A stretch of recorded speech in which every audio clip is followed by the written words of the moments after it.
Welcome to Good Morning Hospitality, your one-stop shop for the latest news, noteworthy trends, and thought-provoking discussions across the industry. From hotels to short-term rentals to all things travel and hospitality, you'll find each episode equips you with the information that you need to start your week. Join us on Good Morning Hospitality every Wednesday, wherever you get your podcasts.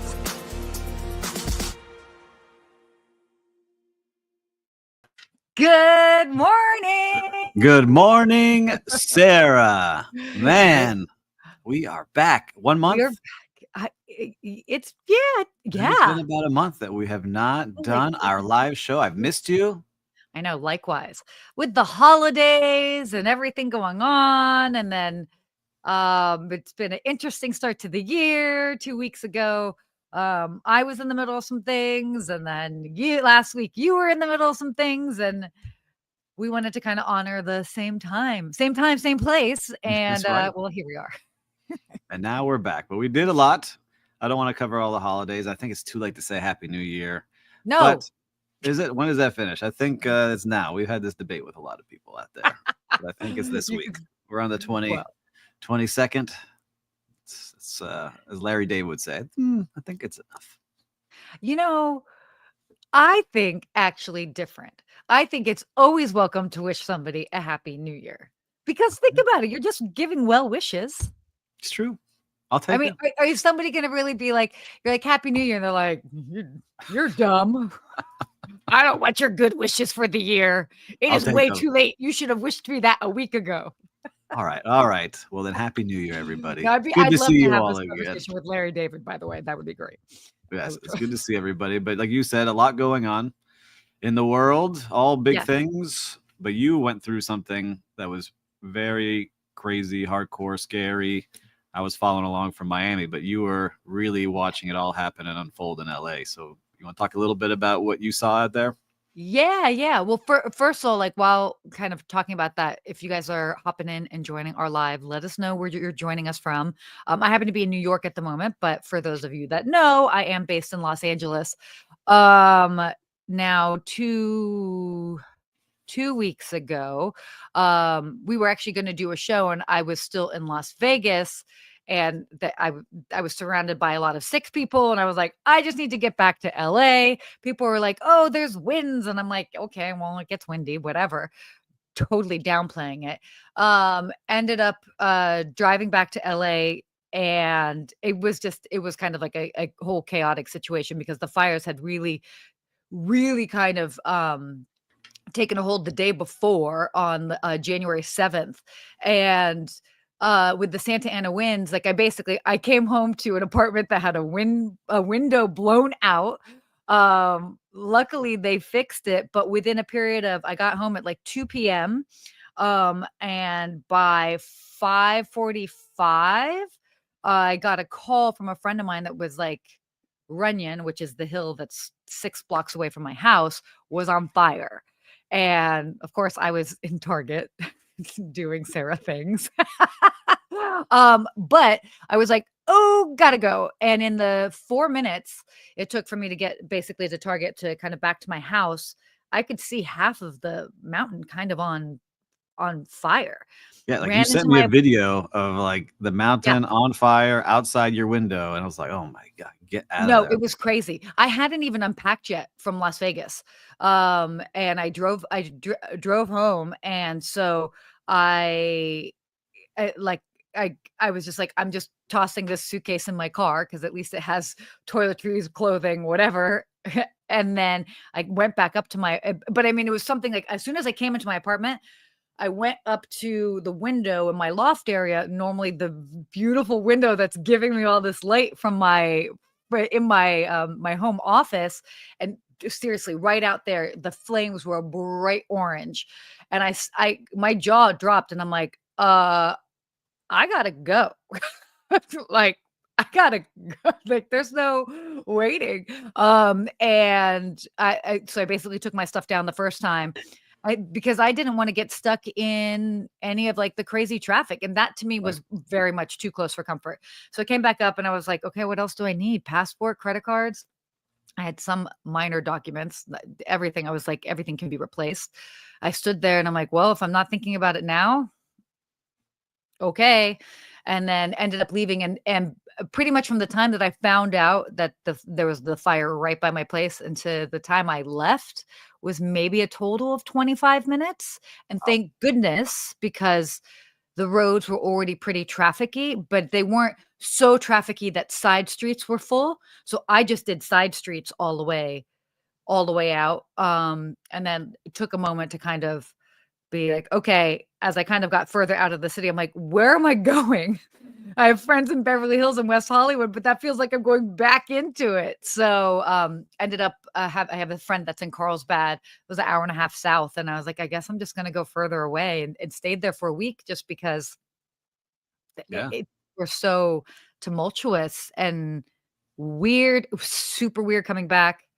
Um, yeah, it was a very and it still is a very strange time. Just to see all the images. I haven't driven down the PCH in Malibu yet. Like to drive by some of the places, it's going to be very difficult to see in person. Um, but Yeah, kind of just from the pictures, clear. it's crazy. The pictures and what you went through in the videos, it's nuts to see entire neighborhoods just wiped off the map. And I've been like we were talking, like I've been through other Yeah. natural disasters, but this one just Mhm. seems extra scary. Like a hurricane is coming, and you can prep down here, and that's we can talk about that too, is like how teams prepare for things like that and the bonds you Yeah. make when you go through things like Mhm. that. But I don't know, the fire and those hurricane force winds and just what I see is like that's scary. Well, it was obviously just like I mean, it's kind of like a perfect storm. We get winds, but not never quite apparently never quite that crazy. I mean, truthfully, I wasn't there for like the height of the winds. My friends were telling me, because I was still at CES in Las Vegas, but friends were telling me that it was just like it sounded like a train outside, which is crazy because we get winds, but not quite like that. So it was really this perfect storm and this reminder of how quickly like a fire can Can move. grow. And it was like matchsticks going down these houses. It was crazy. It was just crazy. And then ultimately returning, it's this really weird mix, knowing because like the skies are blue for the most part. You have no idea what's in the air. I mean, you think about all these homes that have blown up. So um, even though there's all like there's nothing in the sky, you're like, what particles are you actually breathing in? Um, and it's tough because it's like you don't want to do business as usual because it doesn't feel normal. I mean, the streets were still a week out. The streets were still kind of empty. People were like, I can't operate business as normal, understandably so. So, yeah, sorry, I don't need to talk ad nauseum about it, but No, it's it big. is something that's very, um, it's very sobering when when it's that close and you experience it firsthand. Yeah. Like I don't know how else to explain it. And my heart goes out to anybody that's had to deal with that, whether it's Los Angeles, elsewhere, whether it's a fire or another natural disaster, a hurricane, whatever. I mean, I can't imagine, Yeah, especially when like you own your own home. especially the last couple hurricanes, like North Carolina, that really devastated that whole Yeah. area. Still not even Oh my close gosh, to recovery. Asheville. So, so there's all these things that happen out there, and I just, it's hard to see. I think it's how people come together. You really start seeing the best in people during Totally. those times, and some of the worst when people start trying to loot and do bad things. But I love It's seeing that, crazy. especially you worked in hotels, but maybe not during natural disaster times. I've had to like prep for hurricanes down here, and that's Yeah. when you like bond with people because like there's a crew that has to like stay behind and like Yeah. you sign up to take care of this place. But it's different than a fire, right? Where that Yeah. thing burned down and you escape. Um, but yeah, I just wish everyone the best out there, and I'm glad you're safe because I got scared for you, and I know that we know so many people out there that have lost homes and businesses and things like that. So hopefully they're staying strong and come back even better. Yeah. I mean, I think the biggest thing is for people to understand the longevity of this rebuilding. It's not a overnight. I mean, it's years, Yeah, decades years. And probably. I feel so bad for families that I mean, you've got schools that burn down. Like, I mean, they have to completely relocate because they have to get their kids back in school and have some sort of sense of normalcy. Um, so yeah, it's crazy. But as you said, um, seeing the outpouring of support was crazy. I mean, how people were like, I will literally give the clothes off my back to you. I mean, I have, my car at home, I have a whole bunch of stuff to still give away, new with tags, maybe worn once sort of thing, because I'm like, have it. I don't need it. Like, please take it, use it. Yeah, I, well, nothing now. and then also the hotels. I know that there was a lot of mixed word going out there. Well, there was a lot of ridiculousness about this, that people were really focusing, I think, on the wrong things at the wrong time. But there was a lot of people kind of pushing back a little bit on the hotels, but everything that I saw, all the main hotels were definitely doing reduced rates and doing all that they could to accommodate, from Los Angeles, Orange County, Santa Barbara, Palm Springs, you name it. Everywhere, yeah. I think kind of the biggest culprits have actually been homeowners that are, renting out places, or, rental units, and how they've really kind of started to price gouge, like, significantly. Like, let's just say something was listed at 300, now or 3,000, they're listing it now at 6,000 or whatever it is. So So you it's see the worst tough. in people. Yeah, you get the best and the worst in people during these natural disasters, and it happens every time. It's sad, but Yeah. I'm glad that you're safe. And for Yes. anybody out there that are watching or listening, let us know if you're in that area. We hope that you're safe too. And if there's anything that we can do Absolutely. to support, if you want to share a link maybe to something that you believe in Yes. that supports, or something we can do to give some shout outs, let us know in the comments here. We'd love to be able to help somehow. That'd be good. Yeah, absolutely. Ooh-wee, what a start to the year. Yeah, it's been crazy. A lot of things happened the start of the year from the day one till now. Yeah. Hopefully, it starts getting better. We get some good things going on. But what? Yeah. Let's make a transition. I know it's not an easy transition talking Yeah, yeah. something so heavy, but we got some things to talk about that are Yeah, we trending, do. right? Mhm. And we're going to talk about some travel trends, some hotel trends, our predictions for Mhm. 2025, which is always hard. But Mhm. GMH, they want these predictions, and we're going to give it to them to make sure at the end of the year we can see how close we were to them. Our crystal ball. Should have brought one over here. Yeah, I Um, know, right? Yep. I'm sure I can but find one. yes, so we can jump in there and Yeah. start talking about some of them. Do you want to go first? Do you want me to hop in there Why first? don't you hop in? I've done a lot of talking for now. Yeah. Get yourself something to drink there. And You know here's what that where, is. you're right. So we talk about hotel trends, and we talked about a lot of them last year. And I want to see how we did on our trends that we talked about. But there's something I'm seeing and actively Mhm. working on too. So this is where I think could be interesting. Is I want to say unique and boutique properties Oh, are I going like to that. continue to grow and be Mhm. the places people are going to seek out.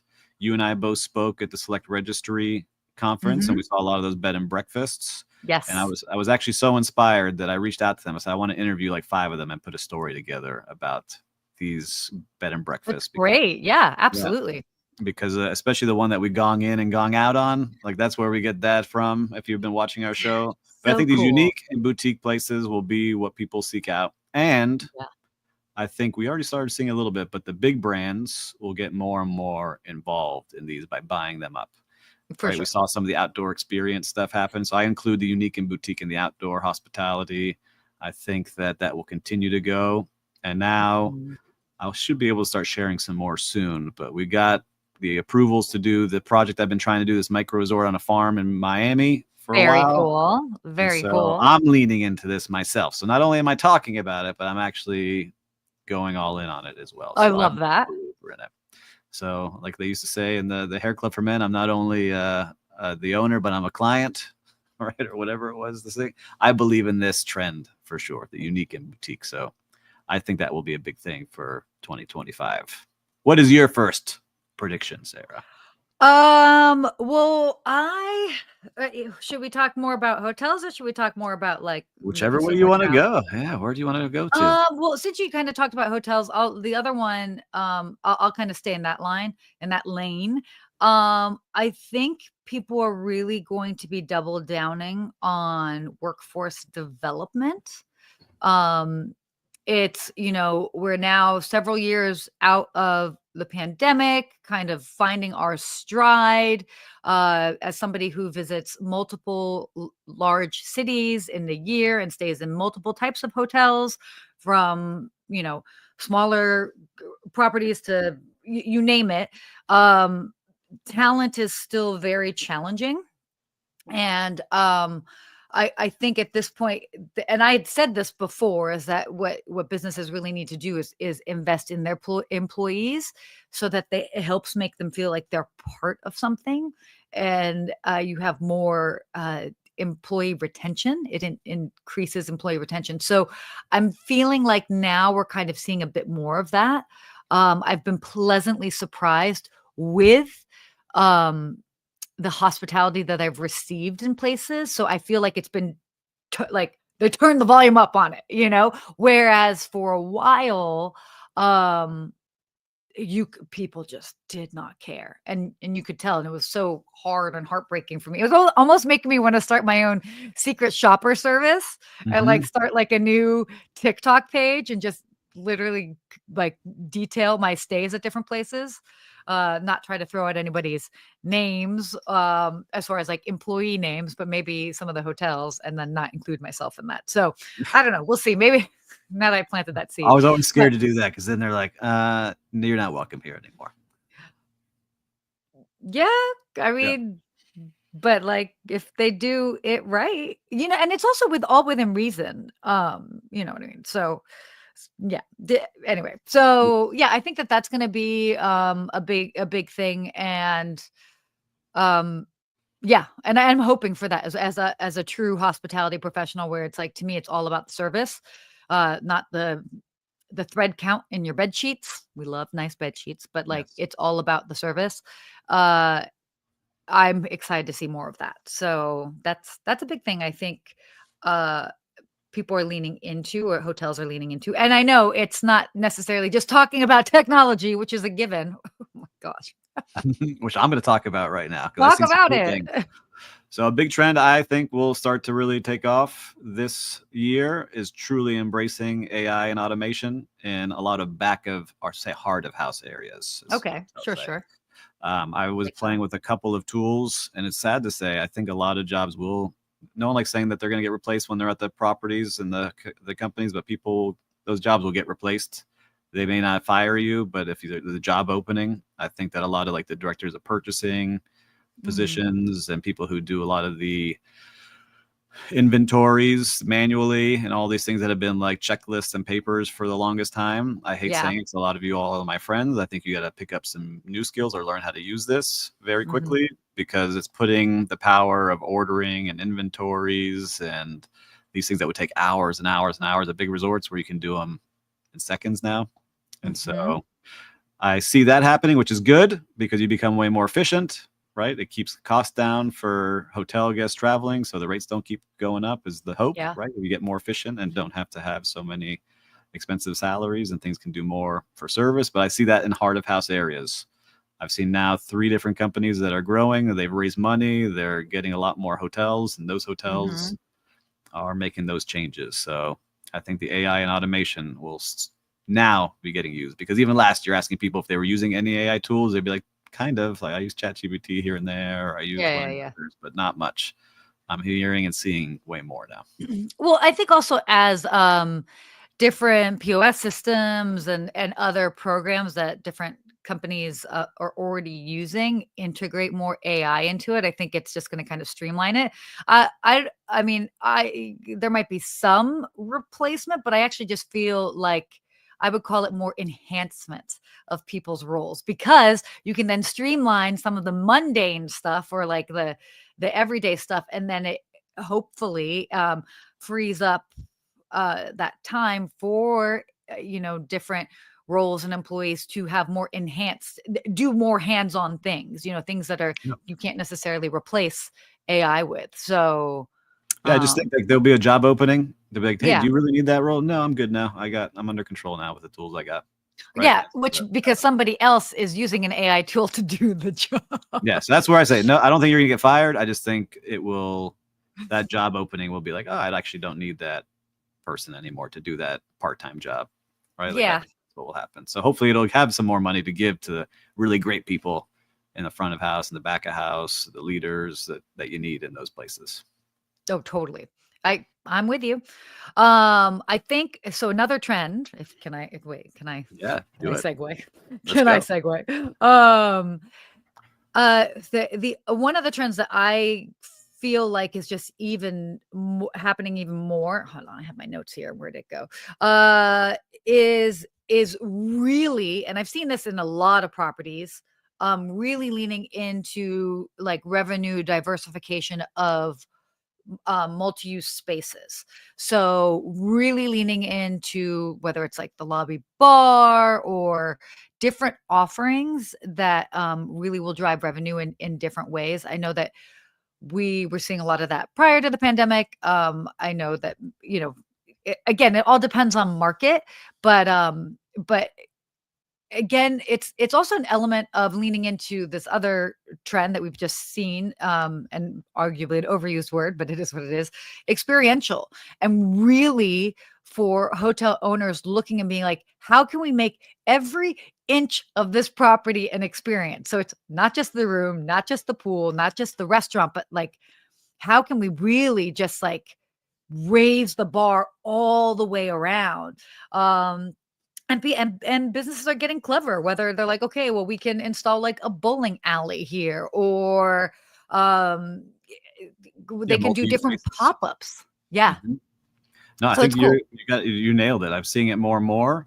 One of my clients, give them a shout out. This real-time reservation, they power all that, and so they Yeah. are working with giant companies. I won't say the names. I don't think I'm allowed to, but they work with big companies, and they power all those behind the scenes, like book this room, or it can become a spa room, or it becomes a workout room, or it becomes a meeting room. I can do all these cool things. And as I talk to more and more hoteliers, it's more about the total spend of the guest. Like, how Yeah. do you track the total spend of that guest easily? Because Mhm. before it's really hard before, but now with all these tools, you can really track, like, all right, Sarah has her room. She went to the restaurant. She was at the spa. She was in the cabana. Here's what she ordered. And very clear and quickly create your profile. So like, all right, this is all the stuff Sarah's done and what she likes. Yeah.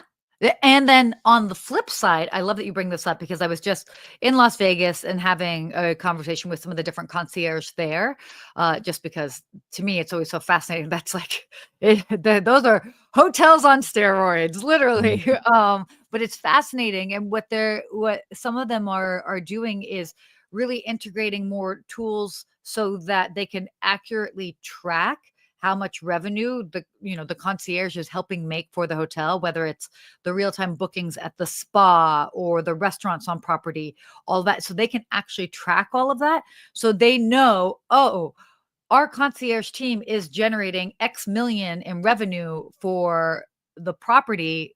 And it's like that pays for itself or whatever it is. So I think, seeing a lot more hotels lean into that so Mhm. that they know that it's not necessary.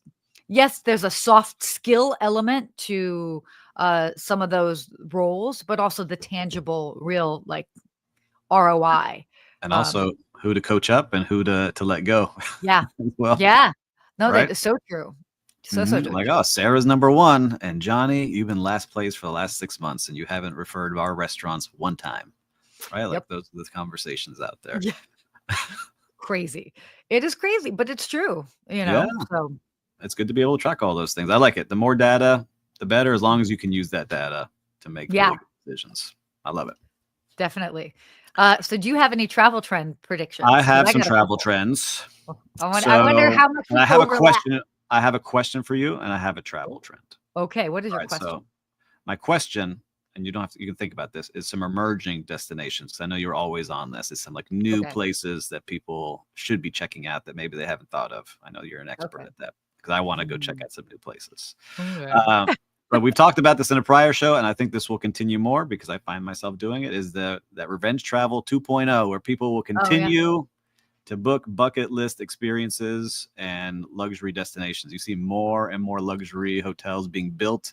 There's so many on deck to be opened in unique places, and people are already booking up these places and getting on wait lists to go visit them, like in the deserts. And in Miami Beach now, we have all these ultra luxury places that are scheduled to open in the next 12 to 24 months. and they're already starting. So it's really amazing to see that people are still spending on the right Definitely. places, right? They're really willing to spend it on the right places. And I'm doing it this year. My brother's getting married and happens to be in Buenos Aires, but we're planning a trip around that. So we're going to go down Yeah, there, see what's going on in the other areas around there. And that's not I something love I would that. normally do. Well, and I mean, and I don't normally go into too much of this, but for those that know me, know that I do private concierge work for ultra high net worth individuals. And I can say firsthand, again, some that are taking advantage of destination weddings and then turning it into a whole European trip afterwards. That's one that I'm working on. But then going back to like people are spending, I mean, there are people that are spending 10,000, $15,000 a night and locations and a good number of them. So that exists out there in the world, and that Mhm. is still, and they're flying private to their locations. So I've got a couple of clients like that. Then this is what we are actively booking. So yeah, people are spending money for sure. All right, so I'm So gonna need you to research my private plane to Buenos Aires and to Vegas. I have those 2 trips coming up, so just let oh, me know do you your know? price, Do you okay? know? I could probably give you a ballpark estimate off the top of my head at this point. I'm getting that good. We'll save that for later though. Yeah. So well, okay. So answer your question first. It's like secondary cities. Like people are and we've seen this trend for a while, but the secondary cities are like instead of Lisbon in Portugal, now they're going to like Porto, which by the way, if you go to Porto, if anybody here is going to Porto, let me know. My aunt plays in the orchestra there, first chair, second violin. I can totally get you Oh, guys a that's so ticket. cool. And then you can talk to my aunt for a long time because she likes to talk. Also, like Japan, Kyoto, Japan, Medellin. Oh gosh, I forgot how to pronounce it. Colombia. Medellin? Yeah, thank you. Medellin? Yeah, exactly. Two L's cancel out, whatever. Um, so I okay. I didn't grow up speaking Spanish. So yeah, again, so we're seeing destinations like that, and then even people looking a little bit really unique, looking for these like cultural immersions. I found even for myself, like last year at the start of the year, I was like, oh my gosh, I need more like cultural experiences. And then I found myself in Asia and able to go to all of these wonderful countries and just have these experiences that I felt like I had been missing for so long. So I think kind of like what I was even searching for, other people are searching for that. But whether it's even Central Asia or even the Middle East is also still like, I mean, there's a lot that's, yes, there's a lot that's in turmoil there right now, as always. But, there are destinations in and around that people are still very much going to. So, I mean, those are definitely some destinations, and people are Yeah. just seeking something a little bit I was different. gonna ask you that, right? So we saw a lot of Mhm. companies saying you have to get back to work in the office, Yeah, right? The president of the United States now just sure. said we want people back in the office working. Do you think that's gonna change the people who are like going for that full cultural immersion and working from anywhere, kind of the digital nomads we talk about, or is that still something that happens because there's so many entrepreneurs, like single person businesses? Look, I mean, it's so many entrepreneurs and single person businesses. At the end of the day, I think it's going to be, we're not going to get back to full, everybody's back in the offices like we were before. I understand the value in that, real estate value too. So, I mean, I get it from so many different perspectives. And then I also see studies. I mean, I see I'm on the fence about it because I think it's so individual, but there are studies that are like people are more productive when they work from home. And then other studies that are like people are more productive and feel a sense of community when they have a place to go to. So I still think that it's going to be hybrid. Hmm. And maybe it's not 5 days a week at the office, but instead of it being like, oh, 1 day a week or 2 days a week, now it might be more like 3, 4. And so I think that that's a safe area that they're playing in. And then instead of maybe these long immersive trips, I think we're going to see a lot more of those weekend getaways because they're like, okay, cool. I definitely have a Friday off or a Thursday and a Friday off. So that means I now have 3 days to play with going Hmm. somewhere or 4 days to play. So I think that that is what we'll see more as far as the getting back to working in offices as well as travel. So it just makes sense. I mean, it's also what Yeah. I don't know. I feel like I'm seeing out there as well. That's like leisure travel that we talked about a lot too. So Yeah. I think it's all kind of mixed. But look, I think we have some good predictions, We do. right? Wait, can I just say 4 Future, quick ones as far as, like, trends? We more don't quick need to ones. Yes, go, elaborate because I go. know I'm paying attention to time. Okay, so, again, still seeing this as a huge thing, so and I share this because if you're a destination and you can lean into this, do it, or a property, that set jetting, so destinations that are really taking off because of TV shows. People Yep. are wanting to live out their TV show fantasy in real life in their vacation, so that is still going to be very huge. Slow travel, so people are really trying to kind of like take their time. I think also you've got a lot of boomers that are retiring, and they're looking for things that they can savor a bit more. Um, we talked a bit about bravecations. I think it's worthwhile to bring back like people that are looking for adrenaline and like really like active, fun Yep. getaways. And kind of with that is also fitness travel.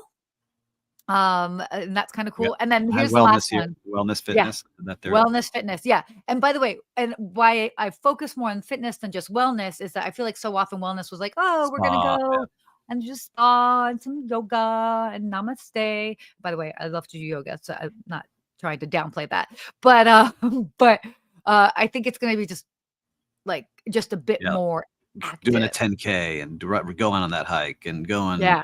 scuba diving, like all that kind of cool stuff. I like that. And then the last one here is love the name of this. I'm actually gonna be talking about it in a post coming up in the next week or so.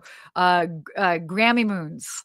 So grandparents taking their grandkids, and I love this name. So Granny Moons, and they're they're more and more grandparents are taking their grandkids, and then they're paying for the trip too. So I love that. It's a I think it's fun, super cool. My yeah, parents would love to do that. totally, yeah, right. Yeah. So yeah, But we oh, wanna come along too. We don't want to just take the totally. kids by themselves. All right. So, should we do a quick real-time recap? Let's do it. So I was Come in on. Boston for the Okay, new yes. year to start the new You were? year, and you know what? I stayed at the Intercontinental Hotel in Boston right on the The word? harbor, Okay. and I gotta say, like, I don't know, I think Intercontinental is like this brand that should be really blowing up because every time I stay at them, I stayed at it last year, New Year's, I stayed at this year. Mm, Um, I they're love doing it. that brand, and they're great, and I gotta give a shout out to their club level. I had access to their club lounge, they gave me Okay. access, Yeah. and there's a employee there, Katerina, that was on point. She ran that whole thing, knew what you wanted when you Nice. walked in the morning. "Oh, Mr. Turk, your cappuccino with almond milk again?" "Absolutely," and would take care of the Ah, I kids, but love did that that. for everybody in the room. And so that's the kind of hospitality I love seeing. It's a good way to start the day. So shout out to Intercontinental Hotel in Boston if you guys are up there. I love that. That's so great. Well, I have to say, I'm gonna do a quick shout out to Delta. First of all, I was lucky enough to get a last minute ticket to the keynote kickoff I saw speech that. at Yeah. CES where the Delta CEO spoke. In the Big Sphere. in the Sphere. My first experience at the Sphere, Delta was there. Oh my gosh, you had the execs from Uber. I mean, Tom Brady. It's wild. A big thing that they're doing is they're going to be launching a thing called Delta Concierge, which kind of I thought was cool. I mean, great that they're doing that, and it's a fun AI feature. So stay tuned for that. Also, partnership with Uber. So I want to talk about Delta. So that was great. Everybody knows I'm a fan of Delta. So yesterday, really cute. So I'm flying from Los Angeles to New York, and I got upgrade. It's the big plane, so it's like they have premium select, which is almost like basically like a business class for domestic travel. I know we barely have business, but it's in essence a business class, complete with a menu and all of that. And so I got upgraded to that at the last minute because of my status, which is fine. But because it was last minute, I was not one of the first ones to board, and so trying to like figure out where to put. I was laughing because I'm like, how can this be such a high class, but yet we're having trouble putting stuff in the overhead compartments? Like, okay. But long story short, I put my stuff kind of in several different places. Then there was another guy that had to put away his bag. He was like, oh, he didn't know where to go, but I already knew what was available where. So I was like, hey, in front of a flight attendant, I was like, hey, let me help you out. I'm going to move my bag over here and you can put it here. And then we can just like go ahead and fill up the space accordingly. And so he was like, oh, awesome. So we did that. And then the flight attendant was like, thank you so much. He's like, what's your seat number? I'm like, oh, 21D, whatever. He's like, okay. And I'm like, oh gosh, I hope he doesn't come bring me a drink because that's not what I want at 7 a.m. I'm not one of those travelers. But he ends up coming over and he was like, hey, just want to let you know I put 10,000 miles in your account. And I was like, 10,000 miles? Like that that's like equivalent to $100 worth of a flight, which was such a wonderful gesture. So I say this as a shout out to Delta, but also as a shout out to like do your part too as a traveler. I also got 5,000 points for my room because I waited for whatever. It's a whole other thing. I waited for an upgrade and then they never gave me an upgrade and then they felt really bad. And I was like, hey, look, we try. It's not a big deal. I feel like you could play a flight attendant on TV. I could see Yeah. it. Let me just see here. May I get the look? Yeah. I think so. The Pan Am show that was on for a little bit. You could. Oh my gosh, totally. Well, I do have YouTube videos out there of when I started Ask a Concierge in 2012. Yes, 2012. That was a long time ago. I wasn't even born yet, I don't think. Stop. Okay, birthday twin. And I would wear a scarf, and yeah, I definitely have flight attendant vibes. That's for sure. Business class flight attendant. Okay. Obviously. Anyway. All right. Well, we got some good things here. I want to give one shout out before we do our quote. Can I do one thing? I got a new book out, everybody. Yes! All right. Woo! Hospitality Unlocked, the advice, strategies, and insider secrets from 75 of the world's top hospitality leaders. Out now on Amazon. You can get it in Kindle, paperback, hardcover. Thank you for the inspiration, Sarah. You helped me a lot with getting this book done. I'm so proud of you. And it's out there now. We got people in the real world sharing it, which is crazy to see. People like posting pictures of it and quotes. And it's just a special feeling to see when you work on something for so hard and you don't know how it's going to get received. So, hey, it's well received and well deserved. So let's put a pin in this, that we do more of let's talk about your book more. Yeah. Next time. Yeah. Next week, let's talk more because I just got it. The night before. So I just got it literally the day before I was flying out. And so I have between now and then, I'm going to dive in a little bit more. Easy I would love to, like next week, let's start the show. Producers in the back. We can use a quote from the book for sure. There's a lot of good quotes in here from a lot of great leaders in hospitality. Congratulations. What an amazing start to the year. So glad that it's being so well received. And I can't wait to see you so I can get my own signed copy. Oh, you know it. Just don't sell it on eBay. I've seen a couple on eBay already up for sale with my signature. So keep it for yourself. But same. It's so weird to me. I was like, all right, you could just pass I'm happy. it on. But I'm happy someone sees some value in it. All good. Oh all good. Already. They read it and then got a signature. Put it up. Oh my God, nuts. Crazy. Well, congratulations. That is Thank you very much. So everyone, go get one today. Let me see your name on the review on Amazon. That would be a big help. Yeah. Super cool. Okay, what's our quote? What is our quote for the day? How about you read it today? I think it's a good one. All right. Your success and happiness, it lies in you. Resolve to keep happy and your joy, and you shall form an invincible host against difficulty. Helen Keller. That's great. It's all a reminder about outlook. Yeah, especially when tough things are going on. You know, she faced the toughest of things during World War II, locked in the same room for 2 years. You can get through anything. And hopefully it's all about your mindset, even though you're going through hard things. I know it's tough out there a lot of days. And I'm so happy we're sharing this quote now because there's so many hard things that are going on in the world. There's so much noise. I personally tend to go quiet on social media when there's so much going on just because I'm like, I don't want to compete with the riffraff, quite frankly. And so, or if it's extra noise like that, I don't want to compete with that. Or if there's something really sad going on, I want to give space and time for that. So it's, but again, it is also all about outlook, and it's amazing the power of the mind of what it can do. So it's true. It's a powerful tool either way, good or bad. Sure is. Ooh, man, that was a little bit of a long episode. Long episode, but a good show. We covered a lot of things, a lot of trends. Hopefully they'll come true. I think a lot of them will. And our crystal ball. I don't know. I think we're going to work on our sign off, but I think until next week, guys out there, show some great hospitality to each other. Yeah, definitely do that. It's always a good time to be kind. I like it. It's a good time to be kind. And you don't have your bell, but I will gong out for us. Thank you. See you guys next week.